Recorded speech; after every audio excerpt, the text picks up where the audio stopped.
უკვე დახასიათებული კახაკალაძე.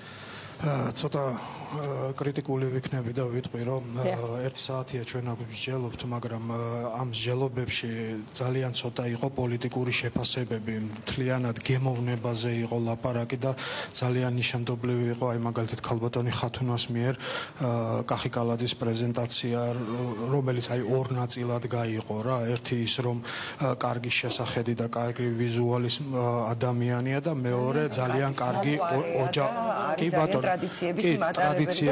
ტრადიციების მატარებელი და მეორე იყო რომ ძალიან კარგი ოჯახი ყავს. ნუ პირველ ნაწილში ეს შეფასებები გამოდგებოდა ალბათ თამადისთვის და მეორე ნაწილში ქალბატონმა ხათუნამ ბრძანა რომ მას აქვს ძალიან კარგი მოსმენის კულტურაო და მას როდესაც მიმართავენ იგი ჯერ აკეთებს პაუზას და შემდეგ სცემს პასუხსო.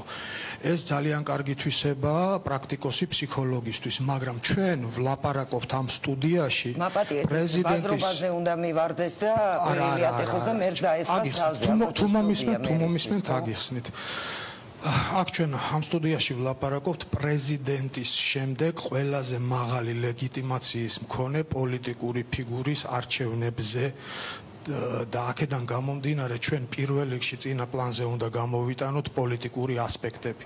თქვენი დასმულ კითხვას გავცემ ახლა პასუხს, რატომ ზაალუდუმაშვილი პირველი ყველაზე მთავარი არის ის, რომ ამ ადამიანის უკან დგას ყველაზე ძლიერი პოლიტიკური პარტია დღეს საქართველოს რეალობაში.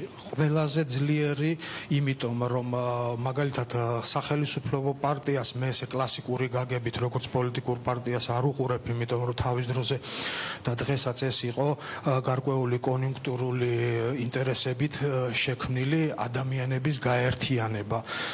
ხოლო ნაციონალური მოძრაობა ეს არის კლასიკური ბევრ ცეცხლს, ომს და ბრძოლას გამოვლილი პოლიტიკური პარტია, რომელმაც სულ რაღაც 9 წლის წინ განიცადა ძალიან დიდი განახლება და ძალიან ძლიერი პოლიტიკოსები, ძალიან ნათელი, სუფთა და ძლიერი ბექგრაუნდის მქონე პოლიტიკოსებით შეივსო და ამიტომ აი ეს გადამწყვეტია, იცით რა, როდესაც ლაპარაკობენ დღეს რომ აი დამოუკიდებელ კანდიდატს რა შანსები აქვს, რომლის უკანაც არ უნდათ დაინახონ პოლიტიკური პარტია ან პოლიტიკური ძალა.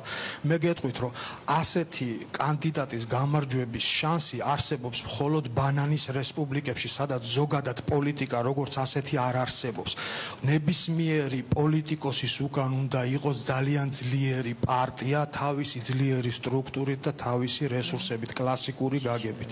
აი ეს არის ზაალუდუმაშვილის ერთ-ერთი ყველაზე დიდი აი დაგებრუნდებით ბატონ გიორგი, ქალბატონ ხათუნას აქვს რეპლიკა თქვენთან. დიდი მადლობა რომ თქვენ ამ რაკურსში გადაიყვანეთ.